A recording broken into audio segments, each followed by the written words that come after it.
ॐ सदाशिवसमारम्भां शङ्कराचार्यमध्यमाम् शङ्कराचार्यमध्यमाम् अस्मदाचार्यपर्यन्तां वन्दे अस्मदाचार्यपर्यन्ताम् वन्दे गुरुपरम्पराम् गुरुपरम्पराम् ॐ ॐ ॐ सहनाववतु सहनावतु सहनस्तु सहनौ सह भुनक्तु वीर्यं सह कर्वावहै वीर्यम् करवावहै तेजस्विनावधीतमस्तु मा तेजस्विनावधीतमस्तु मा विद्विषावहै ॐ शान्तिः ॐ शान्तिः शान्तिः शान्तिः शान्तिः हरि ओम्. हरि ओम् Okay, so as we discussed in the last session, when we completed Bhagavad Gita, now for some time this session will be devoted to Prakarana Granthas. Prakarana Granthas are essentially separate texts but based on the Upanishads, and they explain certain portions of the Upanishads. There are few Prakarana Granthas which take the entire teaching, but most of them will focus on certain portions of the teaching. And because of that, they are in more you know detail. They will handle certain parts. So there are Prakarana Granthas which are for beginners, like Tattva Bodha, Atma Bodha. These are all beginners Prakarana Granthas with Viveka Chodamani. Then there are others like Vakya Vritti. These are all granthas which are advanced texts meant for advanced students. Now, this particular text which we are looking at is called Vakya Vritti and attributed to Adi Shankaracharya. It has 53 verses. If you look at the title itself, Vakya Vritti. So the Vakyam here refers to Mahavakyam. Word Vakyam in the title refers to Mahavakyam. Mahavakyam is what? Any statement which reveals the oneness of Jivatma and Paramatma. So Jivatma, Paramatma, Aikyam. Any statement which reveals that is called a Mahavakya. Right? So Jivatma, Paramatma, Aikyam is the very essence of the Veda. It is the Tatparyam, the core of the Vedanta Shastra. And every other sentence in Vedanta is there only to focus on this Tatparya. Right? What is the Tatparyam? You are Brahman. You are Brahman. Tattvamasi. Tat is that Brahman, that Ishvara. Tvam is you. Asi is the equation. Tattvamasi. What does it say? That Tat is already free. That Tat is under no bondage. And since you are equal to that Tat, you are also already free. You also have no bondage at all. There is no question of achieving moksha. You are Brahman. Where is the question of any bondage at all? You have been Brahman. You are Brahman. You will continue to be Brahman. Nothing changes excepting your knowledge. First you thought you were Jivatma, miserable samsari. Now you know you are Brahman. And therefore Jivatma, Paramatma, Aikyam is the text, is the essence, the Tatparyam of any Vedanta Shastram. And this Tatparyam is conveyed in sentences which are known as Mahavakya. So it is not that there are only four Mahavakyams. No. Generally you get four sample Mahavakyams, one from each Veda. That is why there are four. There are four Vedas, therefore, in sample they tell you four Mahavakyams. What are they? Prajnanam Brahma. This is from Rig Veda. Aham Brahmasmi. Yajurveda. Tattvamasi. Samaveda. Ayam Atma Brahma. Atharvana Veda.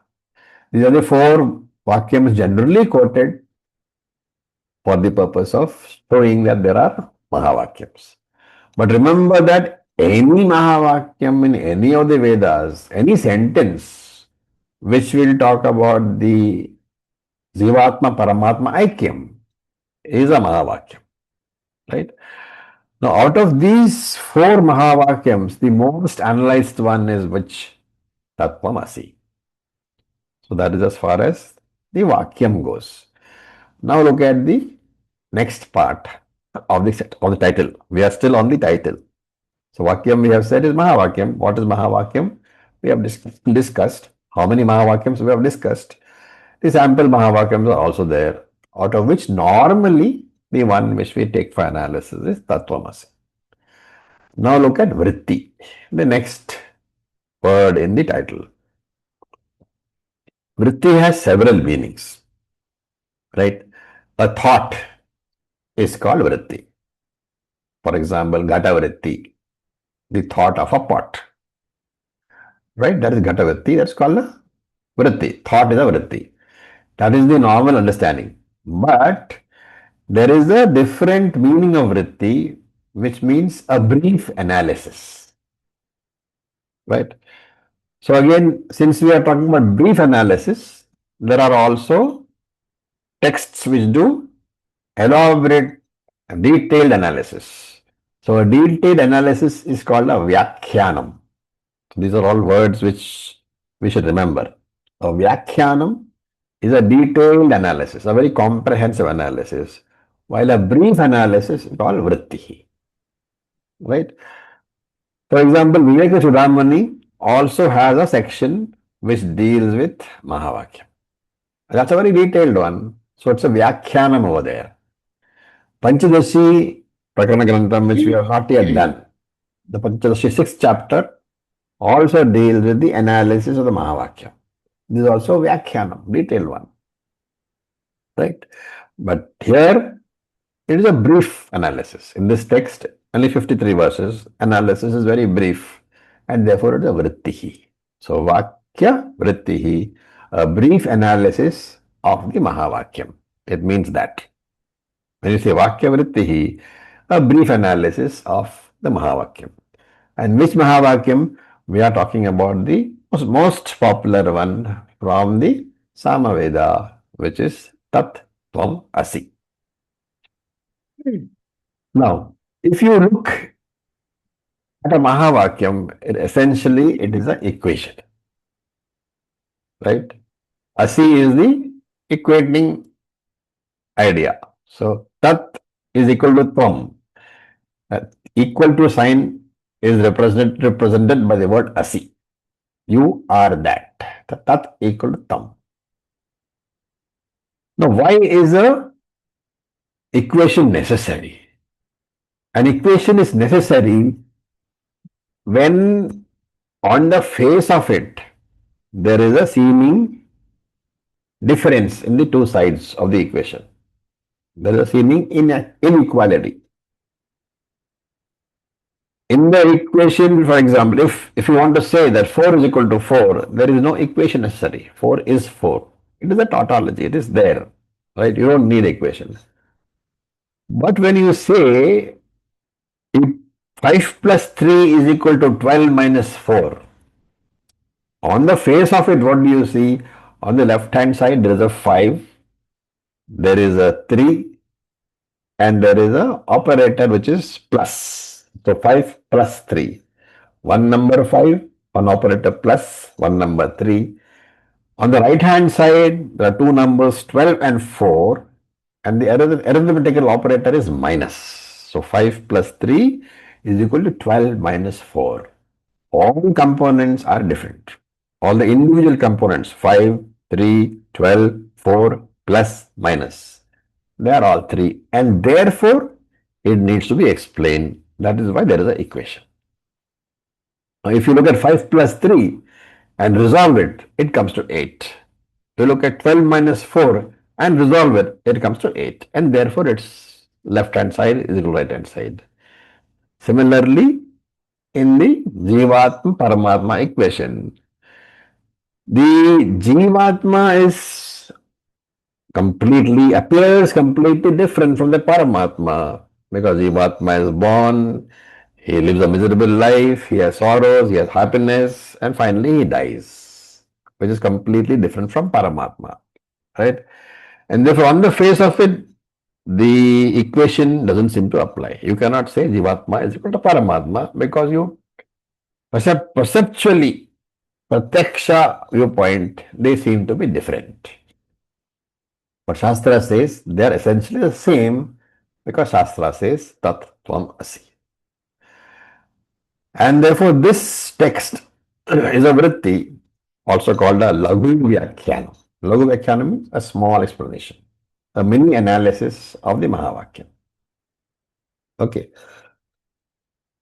While we are talking about vritti, we should also understand that there is another meaning of vritti called pravritti, right? Pravritti is the methodology by which the meaning is extracted from a sentence or a word. For example, do we take the vachyartha of the word or the lakshyartha of the word? I am using a lot of Sanskrit. If anybody is new in the group and doesn't understand, please stop me and ask. Right? I am presuming that it's a group which is advanced, but the group is open to everybody. So if there is somebody who has joined and who is finding difficulty, there is no problem in asking, right? Shastra is not easy to understand. Even advanced students sometimes ask. So if you want to stop me, please stop me and ask. Okay, so we are looking at the Vachyartha, which is all the Vakshyartha. That is the idea. How do we extract the meaning of a word? Do we extract by its literal meaning, dictionary meaning called the Vachyartha, or do you have to give it a implied meaning, Lakshyartha, right? And when you talk about vrittis, you have Mukhya Vritti, Gauna Vritti, Lakshana Vritti, all these ideas we have seen, right? And if the correct method is not used, if correct technology is not used, the understanding of the Mahavakyam that we get will not be the one that Shruti intended. What is the message that Shruti intends? That Brahman is not different from you. So with this what they call introduction, let us go to the first verse. सर्गस्थिति प्रलय हेतुम अचिंत्य शक्तिम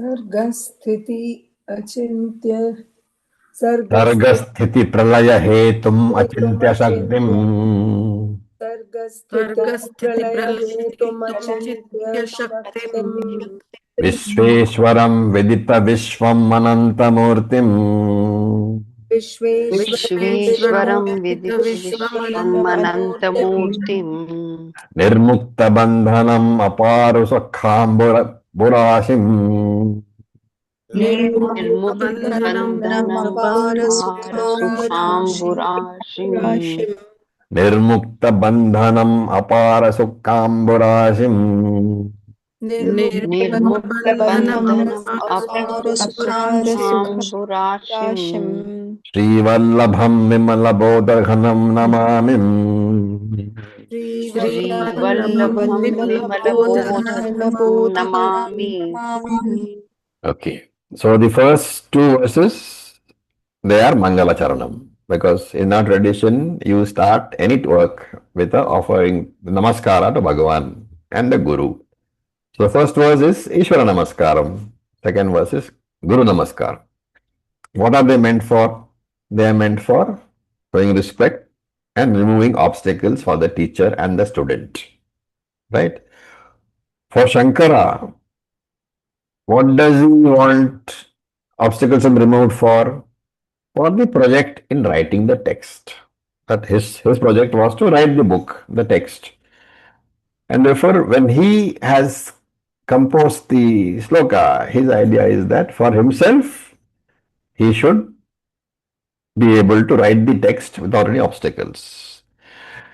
And for the teacher, the project is not writing the text. For Shankara, the project was writing the text. For teacher, what is the project? Teaching the text. And therefore, for the teacher, when he chants, it is to request Ishvara to give his grace so that I can teach the text without any obstacles. And for the student, the project is understanding the text. So student chants, his objective is that, hey Ishvara, give me the wisdom and the tenacity to understand this text. Right? This is the basic idea of this Mangala Charanam. Now, why do we need this help?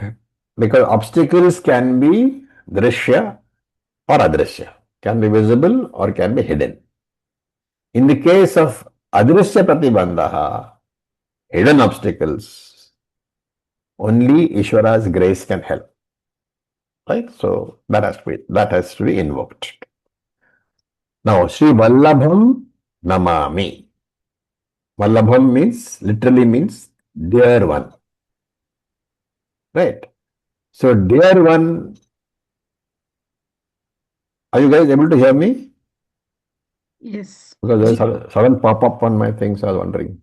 We can hear you. No, fine. It's Oh, fine. okay. All right. Yes. So, Vallabham is the dear one, and the dear one of Shri. Shri Vallabham. Who is Shri? Lakshmi Devi, the goddess of wealth. And who is the dear one of Vallabham? Narayana. It is Narayana. Narayana. So, Shri Vallabham is Lord Narayana. So, Shri Vallabham Namami, literally, I give my namaskara to the one who is the dear one of Lakshmi Devi. Therefore, I give my namaskara to Lord Narayana. Now, Lord Narayana is worshipped from two aspects. One is he is Bhagavan. Without his grace, nothing happens. That is the first aspect. As the substratum, without whose grace nothing can happen, neither the teaching nor the understanding. That is one part. The second part is Narayana is the Adi Guru, right? How do we know? In the Guru Shishya Parampara, we have a sloka. What is that? Narayanam Padmabhuvam Vasishtam Shaktim Tatputra Parasharacha Vyasam Shukram Gaurapadam Mahantam Govinda Yogindram Asthaya Shishyam. Right? All these words, if you look at it, they are a glorification of Narayana only as the great teacher. And therefore, Narayana is the Adi Guru. Okay, so without looking at that sloka further, we'll come back to this month, to this particular verse. All the words here, apart from the first one, Sri Vallabham Namami, which is actually the invocation, all the other words are glorification of Narayana. Sarga, Sthiti, Pralaya, Hetum. Hetum, the Karanam. The Karanam for Sarga, Sthitihi, Pralaya. Sargam is creation. Sthiti is maintenance.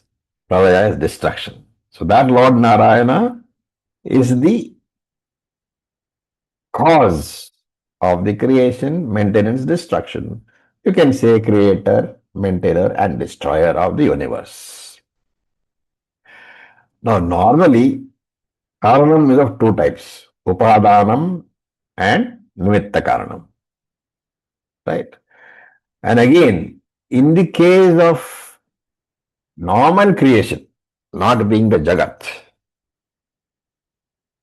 the Upadana Karanam and the Nimitta Karanam are usually different. Do you agree? I hope you all follow the words Upadanam and Nimittam. Yes, the gold and the goldsmith. Good. Upadanam is the material cause. Nimittam is the instrumental cause, or the person who is doing it, right? So, normally, Upadanam and Nimittam are different. The creator and the material cause are different. But in the case of the universe, there is a Nimitta Upadana Abheda Karana. The cause is, the Jagat Karanam, the cause is not different from the material. And we have seen this as where? In which Upanishad?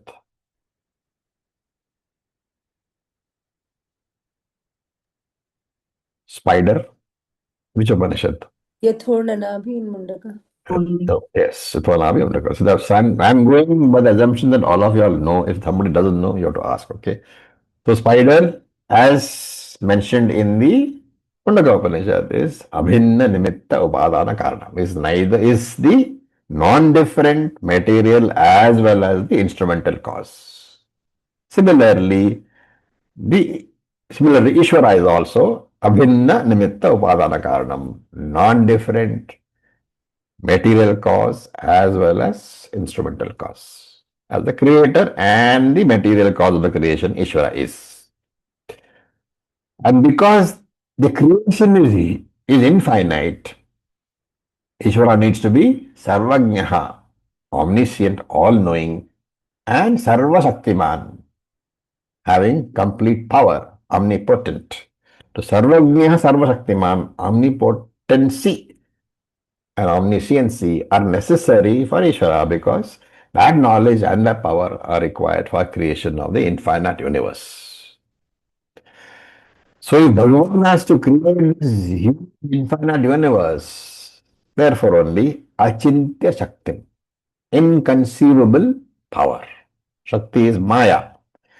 Maya which cannot be inconceived at all, cannot be conceived at all. And therefore Achintyam here, we are more familiar with the word Anirvachaniyam. So Achintya Shakti can be reinterpreted as Anirvachaniya Maya Shakti. A power which is incomprehensible to our intellect. Right? But that power can be very much experienced because we are experiencing it daily as the universe. So Achintya Shaktim, inconceivable power, Maya Shakti. Right? And this is the Upadana Karanam. So Achintya Shaktim, intellectually incomprehensible, Anirvachaniya Maya Shakti is the Upadana Karanam. Okay. What about the power, what the knowledge? Vishveshwaram, the Lord of the Jagat. This Sarva Shaktiman, omnipotent, Vishveshwaram is Vedita Vishwam, indicating all knowledge. Sarvajnaha, omniscience. So Vishwam is a pronoun which indicates everything. So Vidita Vishwam means having all knowledge. In other words, the more familiar word is Sarvajnaha, omniscience. And therefore Achintya Shaktim and Vishveshwaram, these two words point towards Nimitta Karanam. And Ananta Murtim, next word, infinite number of forms.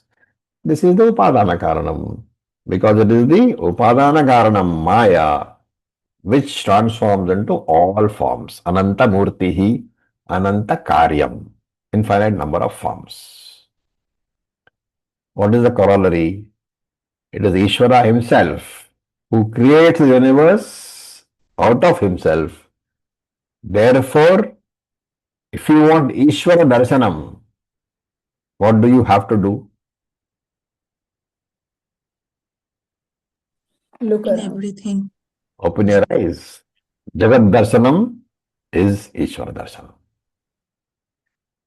To understand carefully, as the Nimitta Karanam, Ishvara creates the universe. Right? As Upadana Karanam, Ishvara becomes the universe. So Nimitta, Abhinna Nimitta Upadana Karanam. The non-different creator and Upadana Karanam of the universe. And what kind of Ishvara? Nirmukta Bandhanam, free of all bondages. So that Maya, Achintya Shakti Maya, is the slave, is the tool, not the master of Ishvara. Right? To understand this, we as Jivas are also associated with Maya. Ishvara also has a association with Maya. But the Comparison is like the policeman who accompanies the president and the policeman who accompanies the thief. Jiva is like the thief who is accompanied by Maya as the policeman. Ishvara is like the president who is accompanied by the policeman Maya. Difference is who controls whom. Ishvara controls Maya, Jiva is controlled by Ishvara. All very beautiful words. Then Apara Sukha Amburashim. So Amburashi is a ocean, a sea. So Apara with no shores. Param is shore, Aparam means no shores. Sukham, Amburashim, an ocean of happiness which has no shores. So shore here is the binding, the one boundary, right? And Apara is no shores with no boundaries. Therefore, that Ishvara is a ocean of happiness which has no boundaries, an infinite ocean of happiness or ocean of infinite happiness. There are no boundaries there. It is not limited. Then Vimala Bodha Ghanam. So Ghanam is undivided mass. Vimala Bodham. Bodham is consciousness, Chaitanyam. Vimalam is what? V plus Pure. Without malam. Vimalam is without malam, vinamalam, shuddham. And therefore Vimala Bodha Ghanam, an undivided mass of pure Shuddha consciousness. Why Vimalam? What is there which can contaminate Chaitanyam? The only thing available before the world was born is what? Chaitanyam and Abhyakta Maya. Maya. Maya, right? So Maya cannot contaminate Chaitanyam, therefore Vimalam, without any contamination, right? So, two definitions of Ishvara have been given as Jagat Karanam. Now, Jagat Karanam, remember, is Tathastha Lakshanam. Why? It's incidental. But it comes and goes. Comes and goes. Tathastha means it is like the shores of a river. So that river keeps flowing. A particular shore comes and goes, and therefore Tathastha. It is the incidental definition for Ishvara. Why incidental? Because the world comes and goes. The world is born, there is pralayam. So it is not a permanent feature of Ishvara. Right? Okay. So this is the Ishvara Namaskara. Very, very nice. So we don't have sufficient, oh, we have, of course. Right. Now we will look at verse number 2. We will chant. Yasya prasadadaham Vishnu Yasya प्रसादादहमेव Vishnu मय्येव सर्वं परिकल्पितं च मय्येव सर्वं परिकल्पितं च इत्थं विजानामि तदात्मरूपम् इत्थं विजानामि सदात्मरूपम् तस्पद्यं प्रणतोऽस्मि नित्यम् तस्यां पद्मं प्रणतोऽस्मि प्रणतोऽस्मि प्रणतोऽस्मि नित्यम् So this is the Guru Namaskara. Yasya prasadat vijanami. Yasya, that Guru, prasadat, by whose grace, vijanami, I have gained the knowledge. Yasya prasadat vijanami, by the grace of the Guru whom I have gained the knowledge, from whom I have gained the knowledge, right? So Guru grace, remember in the case of Shastram, is only one, Upadesha. Guru's grace consists of Upadesha, consistent and systematic teaching over a prolonged period of time. This alone can transfer his knowledge to us. Right? What is the proof?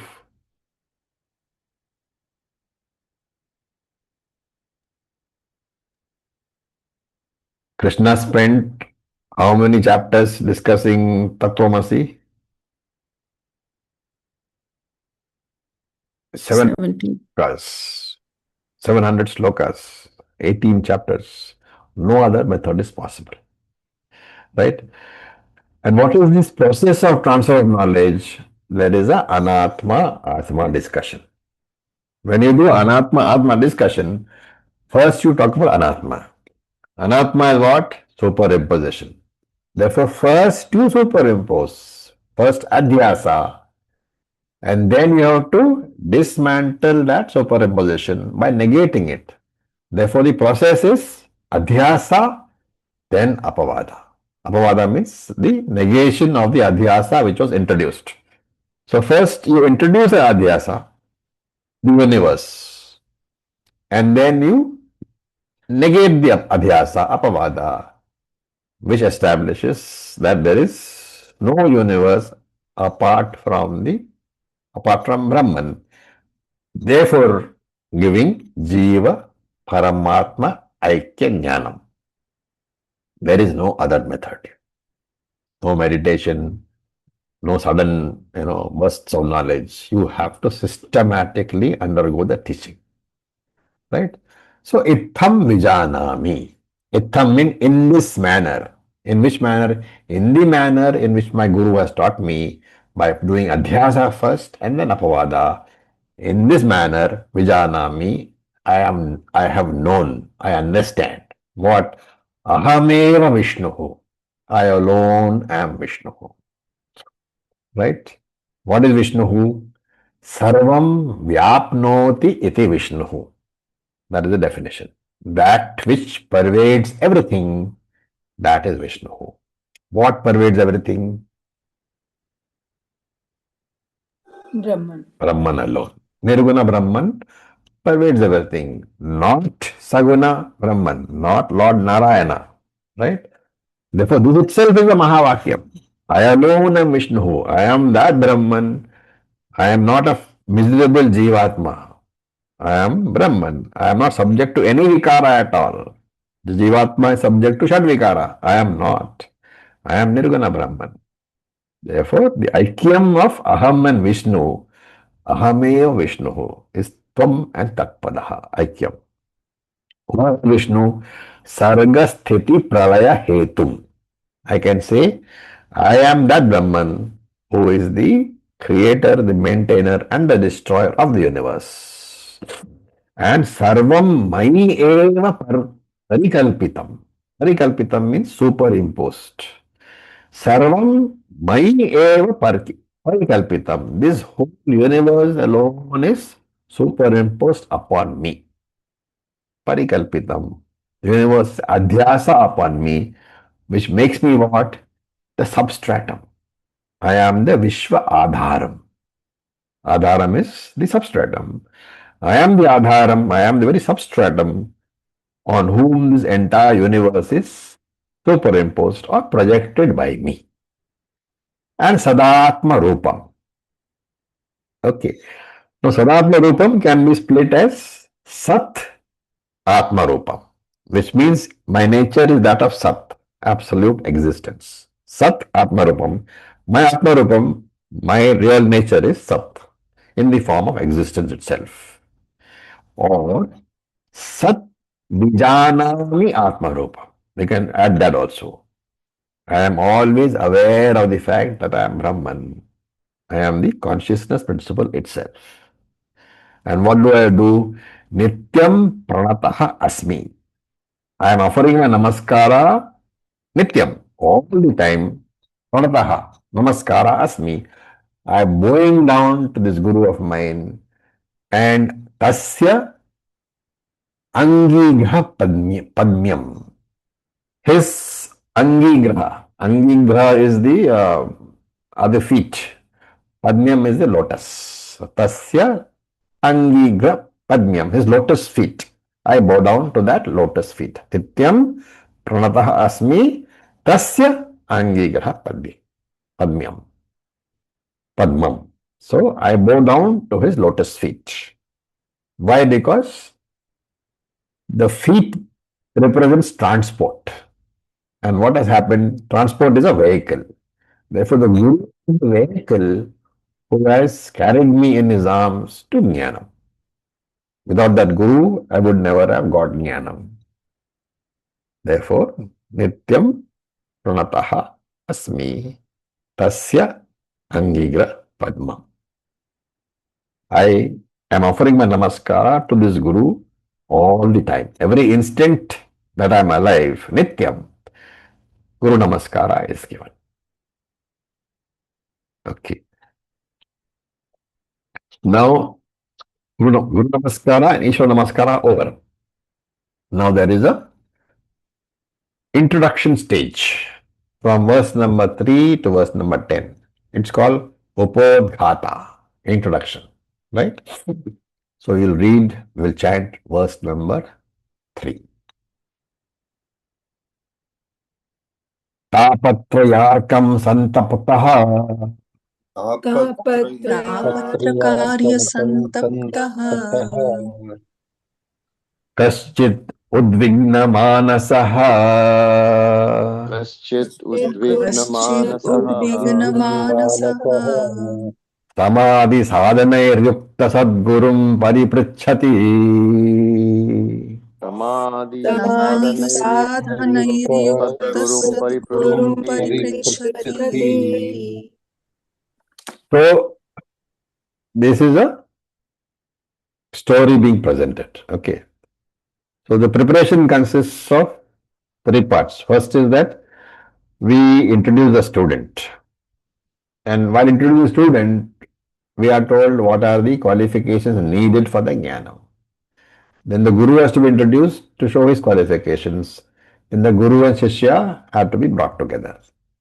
So on the part of the student, there is the Shraddha is necessary, Bhakti is necessary, and Pariprashnaha, the proper questioning is necessary.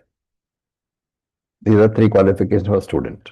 For the teacher of course is a jnani and he will have compassion also. This will create Shishya Guru Sambandha, the bond.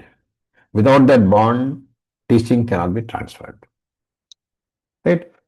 So in some texts, the Vidya Mahima, the glory of the teaching is also discussed as part of the preparation. And as I said, preparation means the introduction, the Upodghataha. So Shankara here is presenting Guru and Shishya. He wants to present this whole teaching as a dialogue. Guru Shishya Samvadaha. What does it mean? The implication is that if you want to learn, you have to go to a Guru. Right? And in this text, you do not have the names of the Guru and the Shishya. So he says Kaschit, some Shishya. Right? Some Shishya who has what qualifications? Santaptaha. He has been burnt. By what? Tapatraya Arkaha. Arkaha is the sun. So Arkaha Santaptaha. He has been burnt by the sun, which is what described as Tapatrayam. The 3 problems of samsara, tapaha. 3 problems of samsara. And what are they? We all know. What are the 3 problems of samsara? Adhyatma tapaha, Adibhautika tapaha, and Adi Daivika tapaha. So tapaha here you can take as problems. So Adhyatma tapaha means all those problems belonging to Adhyatma. What is Adhyatma? Related to the self, to the body. So whatever is connected to the Panchakosha is Adhyatma. Right? So Tapatraya, all the problems relating to Panchakoshas. Then Adi Bhautika Tapaha. Adi Bhautika means others. And therefore all the problems given to you by others. One is problems created by yourself because of your body-mind complex. The other is problems created by others for you. And there's a third category, Adi Daivika Tapaha, created by forces beyond your control. Neither your body nor the others. And therefore these are taken as created by Ishvara or by Prarabdha, floods, earthquakes, blah blah blah. So only when one has gone through these three problems will you understand the value of moksha. Because you have discovered samsara. How? By going through these problems. Therefore, you know that I want to get out of these problems, which is moksha. And then somebody will tell you that the only way is to come to Vedanta. And then only you will come to Vedanta. So that is the qualifications of the student. Right? And having gone through all these pains, what happens? Udvigna manasaha. He has developed vairagyam. Because he knows all the problems of the world. So knowing the limitations of the world is another name for vairagya. Right? And therefore, why is that so? Because you have raga for the world. Only when you turn away from the world, it becomes vairagya. Without raga. And therefore you turn towards something more, which is moksha. Right? Then Shamadhi sadhanai yuktaha. He has turned towards moksha. He has understood that he needs to have the six qualifications, Samadhi sadhana, he needs. Therefore, he acquired the sadhana chatushtayam by doing the necessary sadhana, which is what? Karma yoga, upasana yoga. Having done karma yoga and upasana yoga for long enough, he has got jnana yogyata, which we call chitta shuddhi, also sadhana chatushtaya sampatti. So he has got, right? After going through all these problems, after going through sufficient karma and upasana yoga, and therefore what happens? Sadgurum pariprachati. He comes to the guru, Sadguru, and pariprachati, he asks questions. When you come to the guru and ask questions, it indicates what? Mumukshutva. We saw all these words earlier. These are being just mentioned in a different manner over here. Now, in the tradition, gurus are divided into three. Right? So we have discussed this some time before. I'll explain again very briefly. There is a guru who is a Uttama Guru. Right? Uttama Guru means there are two things. He has Atma Jnanam. So Brahmanishtha is. But not only that, he has had a teacher in the parampara. And therefore he knows this method, Adhyaropa Apavada method. Such a person who has had a teacher is called a Shrotriya because he has heard from his teacher, right? And if he has heard from his teacher, then he knows the method used by the teacher is what? Adhyaropa Apavada. Therefore, now he has understood that he is Brahman, so he is Brahmanishta. Therefore, he is a Shrotriya Brahmanishta. He is able to convey to you that Aham Brahmasmi is a fact for me. And therefore, he uses the Adhyaropa Pavada method to convey that fact to you. Remember that only if Aham Brahmasmi is a fact for me, then only when I say Tattvamasi, that Tattvamasi can convert into Aham Brahmasmi for you. Otherwise, those words coming from my mouth, they have no power for any transformation. I should not be teaching just what Shastra says, right? That has no power at all. But I should be convinced of what Shastra says, which is Tattvamasi. Therefore, I am teaching what I know to be a fact. Aham Brahmasmi should be a fact for me. if I teach that from that point of view, that I am Brahmasmi, I am Brahman, therefore you of course have to be Brahman, then only the words become powerful. Such a teacher is called a Uttama Guru. He is Shrotriya and he is Brahmanishta. He is the best Guru. Okay. What is the next Guru? There is a Madhyama Guru. Right? First one is Uttama Guru. Obviously, next one is a Madhyama Guru. He is Kevala Shrotriya. He has heard from the teacher, but he has not assimilated. He has studied the Shastram. Because he is Shrotriya, he knows how to communicate. He knows the methodology of Adhyaropa Apavada. But he has not become Jnananishta. He is not Brahmanishta. Therefore, he is Kevala Shrotriya. He has the method of communication. He will teach the Shastra properly. But it may not transform your life. And the last one is a Kanishta Guru, also called a Mandha Guru. So these are, they have the teaching, but they have the teaching from the previous life. So in what do you call Bhagavad Gita, 6th chapter, Krishna called them what? Yoga Bhrashta. Yoga Bhrashtas. So they are spiritual prodigies, like Ravana Maharishi.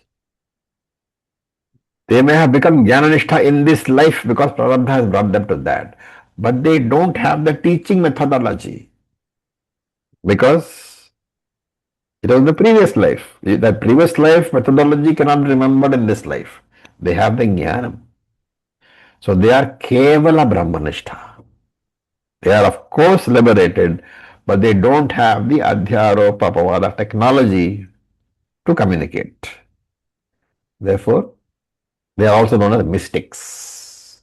Many people who are mystics, if you inquire into their life, you will find that there is no teaching there at all in this life. Because they have the knowledge, teaching has to have been there in a previous life, but it is not there in this life. And therefore, they cannot systematically teach, they cannot communicate. As teachers, their words will not hit you enough to transform you. Right? Remember, the Shastra says Brahman is beyond words. And yet, as a teacher, I have only words to communicate. And that is why Shastra gives you a special tool which is called the Sampradaya. That tool is Adhyasa Apavada as the method of communication. And the usage of that tool is called the Sampradaya. So the word Sampradaya has a particular derivation. Yena Samyak Shishebhya Pradhanam.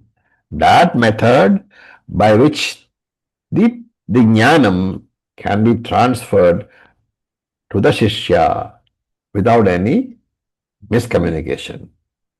That is called Sampradaya. And one who knows Sampradaya is Shrotriya. Why? Because he has learned from his teacher. So what connects, there is another word called Parampara also. Right? Parampara is teacher to teacher. One teacher, student becomes teacher. It is the continuation of teaching. But how to transfer that is called Sampradaya. And what connects the teacher to a student is what? It is Pariprashna. The student has to ask. So no teacher in the parampara will teach a student unless the student explicitly asks for the teacher. Which is why you may have noticed that all the teachers in this group, if you ask them saying, I have a friend who wants to join, the answer is invariably, please ask that friend to ask. It is not out of pride. It is to keep this parampara intact. That you should not teach someone who doesn't ask, because unless he asks, you don't know whether he really wants to know. right? Tadviddi pranipatena pariprashnena sevaya. Guru will, Guru wants to know whether the desire is casual desire or a deep commitment. And that is why first sevaya and later pariprashnena. Of course, sevaya is no longer relevant in today's world. But if you remember Chandogya, Indra himself served the teacher for 30 years. Okay. Any questions so far?